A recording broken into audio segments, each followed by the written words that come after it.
Welcome back ख़वातीन हज़रात। माफ़ कीजिएगा, आज के प्रोग्राम में कुछ ज़्यादा ही ब्रेक्स हैं, लेकिन मैं कोशिश ये करूँगा कि जो गुफ्तगू हमने शुरू की है अपने शुराका के साथ इसको इंतहा तक भी पहुँचाएँ, और अगर कहीं सवालात के जवाब ना भी मिलें तो हमारे सोच के ज़ाविये दुरुस्त समत की तरफ गामज़न हो जाएँ। प्रोग्राम को मैं आगे बढ़ाता हूँ। सी के चाचर साहब यहाँ तशरीफ़ रखते हैं, साबिक़ DIG हैं पुलिस सर्विसेज के।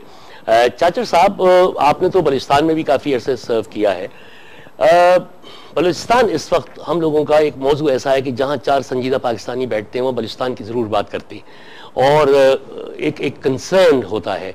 आपने तो खासा करीब से देखा होगा ये सारा माहौल, किस तरह से ये फेंसेस मेंड हो सकती हैं, जोड़ कैसे सकते हैं, टूटे हुए दिल जोड़े कैसे जा सकते हैं? बिस्मिल्लाहिर्रहमानिर्रहीम। बड़ा आजकल जो एक हॉट टॉपिक है उसके हवाले से और फिर ये यौम पाकिस्तान के हवाले से बड़ी अच्छा सवाल आपने किया है। इसमें मुख्तसरन मैं ये कहूँगा कि अभी भी हालात ख़राब इतने नहीं हुए। अच्छा, अभी भी वक्त है, अभी भी वक्त है कि हम इसको मेंड कर सकते हैं और इसको कर सकते हैं अभी भी, यानी it's not too late. Provided, yes, provided खुशखबरी है जो आप सुना रहे हैं। पॉजिटिव पहलू ये है, तो प्रोवाइडेड कि हम इस पे सीरियसली हो जाए। आपको याद होगा कि जब ईस्ट पाकिस्तान बांग्लादेश बन रहा था तो उससे काफ़ी पहले लोगों ने वार्निंग दी थी, इशारों के नयों में, पेपर्स के थ्रू। उस वक्त तो ये मीडिया, इलेक्ट्रॉनिक मीडिया इतना नहीं था, पेपर्स थे और ज़्यादातर, या उसके थ्रू लोगों ने, या मैगजीन्स के थ्रू लोगों ने वार्निंग दी थी। तो ये उस वक्त जो अरबाब अख्तियार थे, या उनका काम था कि उस पर कान धरते। तो हुआ ये कि नशे इक़्तिदार में उन्होंने कान नहीं धरे, उन्होंने कहा हेल विद इट, और ठीक है, they can do anything, this and that. तो ये जो चीज़ें हैं, ये जो एटीट्यूड है ना, ये एटीट्यूड ने ही हमें वहाँ पहुँचाया। फिर जैसे आपने अभी जिक्र हुआ कि पाकिस्तान जब बना तो अंदर भी हमारे दुश्मन थे, बाहर भी हमारे दुश्मन थे। लोग देख रहे थे पाकिस्तान बन गया, अब बन तो गया, अब लोग ये परेशान थे बाहर भी कि ये कैसे बन गया। अब बन गया तो इसका कैसे, इसको तोड़ा जाए या इसे, इसके पीछे कैसे लगा जाए। कोई नहीं चाहता था कि कोई मुस्लिम कंट्री इस्लाम के नाम पे इस तरीके से आए। नजरियाती मुल्क था ना, नजरियात की बुनियाद पे, जैसे इसराइल है और ये पाकिस्तान, दो ही दुनिया में मुल्क हैं, तो लोगों को तकलीफ थी। तो उस वक्त लगे हुए थे लोग ईस्ट पाकिस्तान में। जब उन्होंने देखा कि घर में ही बेचैनी है तो वो उन्होंने उसका फ़ायदा उठाया। ये जो अभी मैं अगले दिन एक आर्टिकल पढ़ रहा था, एक किसी फौजी ने बड़ा डिपिक्ट की पिक्चर, बड़ी जैसे अभी ये तस्वीर इन्होंने दिखाई, इसी तरह उन्होंने वो दिखाया कि जी वहाँ पर जो कत्ल गारत गिरी हुई वेस्ट पाकिस्तानियों की या फौजियों की, सेम वे। और उसमें वहाँ के जो बंगाली फौजी थे उन्होंने, वो भी शामिल थे, प्लस कुछ और लोग थे मुक्ति बाहिनी के नाम पे। मुक्ति बाहिनी सारे बंगाली वहाँ नहीं थे, उसमें इंडियन थे। ईस्ट पाकिस्तान, वो जो दूसरा बंगाल इंडियन था, उधर से घुसे हुए थे, मगरबी बंगाल के घुसे हुए थे। उनको बाकायदे ट्रेन करके इंडिया ने उनको अंदर पेनिट्रेट किया और वो उनके साथ शामिल होकर मिल के काम किया। जैसे अभी हम यहाँ करें, कोई धमाका हो जाता है जी, वो फलाने, वो जो आपने कहा कि संजीदा अप्रोच नहीं है, नुसरत अली साहब को भी संजीदा अप्रोच और एटीट्यूड नुसरत अली साहब को भी गुफ्तगू में शरीक कर लेते हैं। आप तो मैनेजमेंट कंसल्टेंट हैं और जाहिर है आप गुड मैनेजर्स या बैड मैनेजर्स को गुड मैनेजर बनाने में यदि तुला रखते हैं या उनकी ट्रेनिंग्स भी करते हैं। चाचा साहब ने जैसे कहा कि एटीट्यूड जो है हमारा, वो या तो नॉन सीरियस था, जितने भी डिबेकल्स हुए हमारे साथ, या उसको संजीदगी से नहीं लिया गया, या हमने ऑस्ट्रिच सिंड्रोम, वो जो होता है शुतुरमुर्ग जो है रेत में मुंह छुपा के समझता है कि सारा तूफान से, समझिए, मतलब हम मिसमैनेज कहाँ हुए। मैं जरा सा अर्ज कर दूं, जो आपने शुरू में फरमाया था, जो बड़े सैर हासिल आपने गुफ्तगू की थी शुरू में कायद आज़म के कैरेक्टर के बारे में, तो मैं अर्ज करूं कि उससे पहले आप थोड़ी सी 50 साल पहले और चले जाइए। यानी जब जंग आज़ादी शुरू होती है, जिसको गदर भी कहा गया है, उस ज़माने से जो हमारे हीरोज़ पैदा हुए हैं, लीडर्स, वो बहुत सारे हैं, एक कायद आज़म नहीं है। आप सर सईद अहमद ख़ान लीजिए, नवाब मोहसिन मुल्क लीजिए, नवाब वक़ारुल मुल्क लीजिए, जनाब हकीम अजमल ख़ान साहब हैं, अल्लामा इकबाल हैं, हाली हैं, तमाम लोग जगाने वाले कौम के। सर सुल्तान मोहम्मद हसरत मोहानी है, सर आगा खान है, मौलाना मोहम्मद अली जौहर हैं, मौलाना शौकत अली, एक कतार है ऐसे बाकिरदार लोगों की, इसलिए कि वो एक जज्बा था उस वक्त कि किस तरह आज़ादी हासिल करें। अब ये हुआ कि जब आज़ादी हासिल हो गई हमें, तो एक कॉम्प्लिसेंस, एक रिलैक्सेशन एक तो आई, दूसरी बदकिस्मती जैसे आगा साहब ने फरमाया कि लोग जल्दी रुखसत हो गए। हिंदुस्तान को एडवांटेज ये रही कि उनके यहाँ पंडित जवाहरलाल नेहरू 17 साल वजीर आजम रहे, 17 ईयर्स। हमारे यहाँ इस सेटबैक ये रहा कि 1 साल में बेचारे रुखसत हो गए दोनों। तो उसके बाद ये हुआ कि हमें एक इत्मीनान का पहलू आ गया, और वो लीडर्स जो कि मुखलिस लीडर्स थे वो नहीं थे। लेकिन एक चीज़ मैं सिर्फ अर्जी करूं कि बजाय इसके कि हम यही रोते रहें कि क्या हुआ और कैसे हुआ, थोड़ा सा हल की तरफ जाएं और थोड़ी सी पॉजिटिव बात भी करें।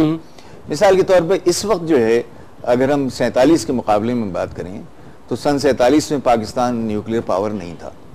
पाकिस्तान में इतनी ताकतवर और इतनी प्रोफेशनल फौज नहीं थी। 47 में हमारे पास ये जो नेटवर्क्स इस वक्त हैं, इतने टेलीविजन चैनल्स हैं, कौम को एक करने के, वो नहीं थे। उस ज़माने में हमारे पास वो वसाइल जो कि आज हैं अल्हम्दुलिल्लाह, मैं मादी वसाइल की बात कर रहा हूँ। हाँ, जहाँ गलती हुई है वो यहाँ हुई है, बात को मैं समेटते हुए, कि हमने किरदार साजी की तरफ तवज्जो नहीं दी। यानी हमारे हीरोज जो हैं वो शाहरुख खान हैं या फला खान साहब हैं। हमारे हीरोज अब वो हीरोज नहीं रहे। हमको हीरोज चाहिए डॉक्टर सलीमुज़्ज़मा, डॉक्टर जनाब अली अब्दुल सलाम, ये हीरोज हम न बनाएंगे। बिल्कुल बिल्कुल तक आप बहुत उम्दा बात है। मैं सिर्फ अर्ज करिएगा, 65 साल पाकिस्तान की उम्र हो गई हमारे पास। जैसे आपने फरमाया कि जितने भी हीरोज हैं वो थे जो प्री पाकिस्तान डेज के थे, जो पाकिस्तान बनने के बाद आहिस्ता आहिस्ता हमने 65 साल में खुद हमारी सरजमीन से कोई हीरो क्यों नहीं, ये बात देखिए, मैं बिल्कुल इनकी बात जो नुसरत ने बात की मैं इत्तेफाक करता हूँ। लेकिन एक बात याद रखें कि आजकल एक बड़ा मनफी प्रोपेगेंडा पाकिस्तान के खिलाफ चल रहा है कि साहब के 65 साल में कुछ नहीं हुआ। मैं नुसरत साहब की बात से बिल्कुल इत्तेफाक करता हूं कि आप सन 47 के पाकिस्तान को और आज के पाकिस्तान को देख लीजिए। पहले एक फैक्ट्री थी, आज सैकड़ों लाखों फैक्ट्रियां हैं, है ना। पहले 1 2 3 इदारे थे, आज लाखों यूनिवर्सिटियां आपके पास हैं। फिर मतलब ये कि पहले आपके पास एक PhD नहीं हुआ करता था, आज हज़ारों PhDs आपके पास मौजूद है। देखिए, यहाँ एक नेगेटिव प्रोपेगेंडा है। और मैं आपके तवज्जो से ये बात कहना चाहता हूँ कि फॉरेन एजेंट पाकिस्तान के अंदर दाखिल हो गए। जो बात एक ज़माने में एक अशफाक साहब एक बहुत बड़े इकोनॉमिस्ट हैं, उन्होंने सही लिखा कि पाकिस्तान को जो असल खतरा है वो है अंदरूनी तौर पर। यानी और यही बात आपको याद है कि जब मुशर्रफ साहब यहाँ से जा रहे थे तो उन्होंने अपनी तकरीर में कहा था पाकिस्तान का खुदाई हाफिज। तो एक्चुअली बात असल ये है कि यहाँ पर इस किस्म की एक भगदौड़ चली हुई, इस तरीके से दौड़ चली हुई है पैसे के लिए, करप्शन के जरिए, कि जैसे कि एलिन ने लिखा है पाकिस्तान के बारे में, उसने लिखा है कि पाकिस्तान के अंदर एक पैटर्नेज पॉलिटिक्स है। यानी अगर आप बादशाह हैं तो आप जिन लोगों को अपने साथ लेकर आएंगे वो भी आपके क्रोनीज होंगे, दोस्त होंगे। तो ये दोस्त नवाजी और इस किस्म की जो सियासत पाकिस्तान में हो रही है गुज़श्ता 5.5 साल से या 5 साल से आप जो कह रहे हैं, उसकी वजह से मायूसी फैली है। अंजुम रज़ी साहब मैं बताऊं कि इससे पहले के दौर में, चाहे आप उसको कितने ही डिक्टेटर कहें, ये कहें, मैं आपसे कहता हूं कि चलिए आज जमहूरियत के लोग राग लापते हैं। मुझे बताइए कि जमहूरियत की तारीफ क्या है। अगर जमहूरियत में कानून की बालादस्ती नहीं है, अगर जमहूरियत में एक आम आदमी महफूज नहीं है, अगर जमहूरियत में जो पूरी मुल्क का इस्तेहकाम है वो नहीं है, अगर जमहूरियत में इकोनॉमी का ग्रोथ नहीं है, तो आप मुझे बताइए फिर ऐसी जमहूरियत क्या है। आज आप पूरे पाकिस्तान में लंडी कोतल से लेकर कराची तक आप चले जाइए, आप देखिए कि लोगों में मायूसी है। ये मायूसी कब थी? क्या ये मुशर्रफ के दौर में मायूसी थी? मैं कहता हूँ नहीं है। आप ठीक है, लोग उनको जो भी कहें, मैं आपसे कहूँ ग्रोथ क्या थी? 7%। इस पाकिस्तान के अंदर गुज़िश्ता 2008 से पहले ग्रोथ थी 7%, which was the highest after China and India in Pakistan.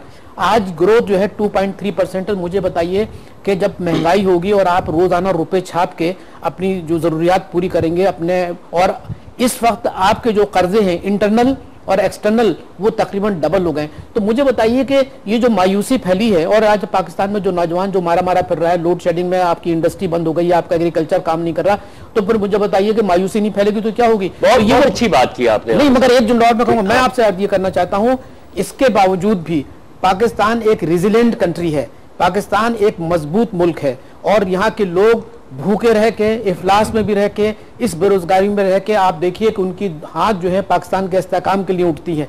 और हमारी जो सियासी क़यादत है उसको ये इस बात की समझ ही नहीं है कि पाकिस्तान के अवाम जो है वो चाहते क्या है। कितने एहतजाज होते हैं, कितने टॉक शो में लोग राहें दिखलाते हैं, रोशनी दिखलाते हैं, आपको एक शऊर की आगाही देते हैं, लेकिन इसके बावजूद भी देखते हैं कि पाकिस्तान के अंदर कोई सियासी तब्दीली नहीं आ रही, कोई माशी तब्दीली नहीं आ रही। और मैं आपको अपना जुमला खत्म करते बता दूं कि किसी मुल्क को अगर तोड़ना है इस जदीद अहद में तो माशी तौर पर उसको मफलूज कर दें। बहुत अच्छी बात आपने की है। बदकिस्मती से एक छोटे से ब्रेक का फिर वक्त हो गया, वरना पराजय साहब के पास में आता, क्योंकि एक सवाल मेरे भी जहन में था। आपने सियासी क़यादत की बात की है, तो हमारे पास सियासी क़यादत भी बैठी हुई है, बड़े बल्कि बहुत फाल सियासी क़यादत आजकल तो नायब वज़ारत उस्मा भी इनकी पार्टी के पास है। लेकिन वही बात यह है कि हम सोल्यूशंस की तरफ बढ़ रहे, हम ये सब सोचते कि ये सब जो हुआ है तो आखिर इसके सोल्यूशंस भी कोई होंगे। एक छोटा सा ब्रेक लेता हूं, ब्रेक के बाद आता हूं। ख़वातीन जाइएगा मत, एक छोटे से ब्रेक के बाद आ रहा हूं।